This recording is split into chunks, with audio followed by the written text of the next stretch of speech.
Hi friends, स्वागत छ तपाईलाई फेरि पनि अर्को एउटा नयाँ भिडियोमा। फ्रेंड्स, फाइनली OnePlusले आफ्नो नोट CE4 लाइट लाई नेपालमा लन्च गरिसकेको छ र यो फोन नेपालमा के कति प्राइसमा लन्च भएको छ भन्नु पर्दा यसको 8+256GB हाम्रो नेपालमा 41,479 मा लन्च भएको छ र आजको भिडियोमा हामी यो प्राइस पोइन्टमा यो मोबाइलको बारेमा डिटेलमा कुरा गर्नेछौं। के यो प्राइस पोइन्टमा यो मोबाइल भ्याल्यु फर मनी छ त त्यसको बारेमा पनि हामी अगाडि भिडियोमा डिस्कस गर्नेछौं। त्यसैले यो भिडियोलाई एकछिन पनि स्किप नगरी अन्त्यसम्म हेर्नु होला र अब तपाईहरुको टाइम वेस्ट नगरी सुरु गरौँ आजको भिडियो। फ्रेन्ड्स, आगामी दिनमा अरु यस्तै इन्ट्रेस्टिङ भिडियो हेर्नको लागि प्लिज हाम्रो च्यानललाई सब्स्क्राइब गरिराख्नु होला र यो भिडियो मन परेमा एउटा लाइक पनि गरिदिनु होला। सबैभन्दा पहिला त हामी कुरा गरौँ OnePlus Nord CE4 लाइट मोबाइलको डिजाइन र डिस्प्लेको बारेमा। डिजाइनको बारेमा कुराउनु पर्दा यसको ब्याक साइडमा तपाईहरुलाई ड्युल क्यामेराको सेटअप, साथमा एउटा LED फ्ल्याश र बीचमा OnePlus को ब्रान्डिङ दिएको छ। त्यसैगरी अगाडिपट्टि तपाईहरुलाई सेन्टर पञ्च डिस्प्ले दिएको छ र डिस्प्लेमा तपाईहरुलाई ग्लासको प्रोटेक्सन पनि दिएको छ। बिल्ड क्वालिटीको बारेमा कुराउनु पर्दा ओभरअल यो मोबाइल प्लास्टिक बिल्डको साथमा लन्च भएको छ र यसको फ्रेम पनि प्लास्टिकको रहेको छ। साथमा तपाईलाई यो मोबाइलमा IP54 को रेटिङ पनि दिएको छ। हल्का फुल्का पानीको छिटाहरू परे पनि यो मोबाइललाई कुनै पनि प्रब्लम हुने छैन। फ्रेन्ड्स, बिल्ड क्वालिटी र डिजाइन यो मोबाइलको चाहिँ एकदमै राम्रो रहेको छ। अब हामी कुरा गरौँ मोबाइलको डिस्प्लेको बारेमा। तपाईलाई यो मोबाइलमा 6.67 इन्चको FHD plus super AMOLED display दिएको छ। साथमा तपाईलाई यो डिस्प्लेमा 120 हर्ट्ज को फास्ट रिफ्रेश पनि दिएको छ र ब्राइटनेसको बारेमा कुराउनु पर्दा तपाईलाई यो डिस्प्लेमा 2100 निट्स को पिक ब्राइटनेस दिएको छ।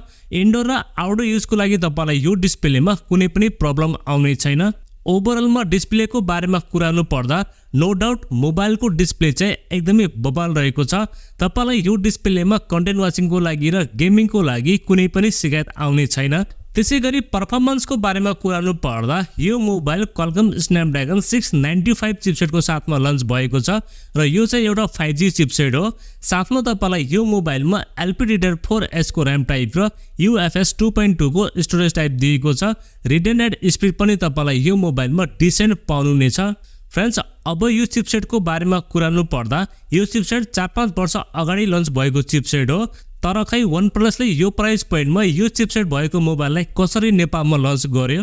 बरु यो प्राइस पोइन्टमा नेपालमा यो भन्दा पनि बबल पर्फर्मेन्स वाला मोबाइलहरू अवेलेबल छन्।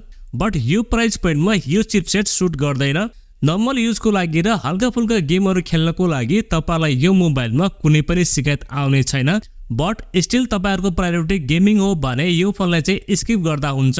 त्यसैगरी सफ्टवेयरको बारेमा कुराउनु पर्दा तपाईलाई यो मोबाइलमा out of the box android 14 दिएको छ जुन चाहिँ Oxygen OS 14 मा रन गर्दछ, जसमा तपाईलाई सफ्टवेयर एक्सपिरियन्स पनि एकदमै राम्रो पाउनुहुनेछ।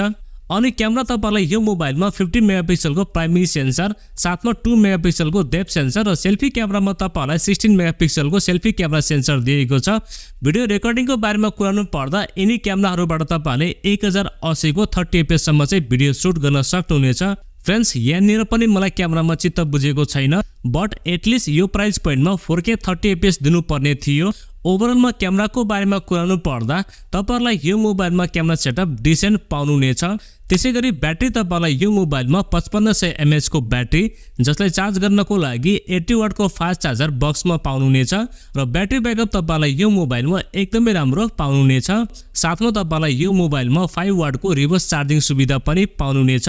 प्राइभेसी एन्ड सेन्सरहरुको बारेमा कुराउनु पर्दा तपाईलाई यो मोबाइलमा under display fingerprint scanner, face unlock, चार्जिङको लागि टाइप सी पोर्ट, साथमा तपाईलाई यो मोबाइलमा 3.5 हेडफोन ज्याक पनि दिएको छ र स्पिकरको बारेमा कुराउनु पर्दा तपाईलाई यो मोबाइलमा ड्युल स्टिरियो स्पिकर दिएको छ जसको क्वालिटी चाहिँ एकदमै राम्रो रहेको छ। फ्रेन्ड्स, अब हामी कुरा गरौँ यो मोबाइलको प्राइसको बारेमा। यसको 8+256GB हाम्रो नेपालमा 41,479 मा लन्च भएको छ। बरु यो प्राइस पोइन्टमा थुप्रै मोबाइलहरू हाम्रो नेपालमा अवेलेबल छन् जसमा तपाईलाई better performance, better camera provide गर्छन्।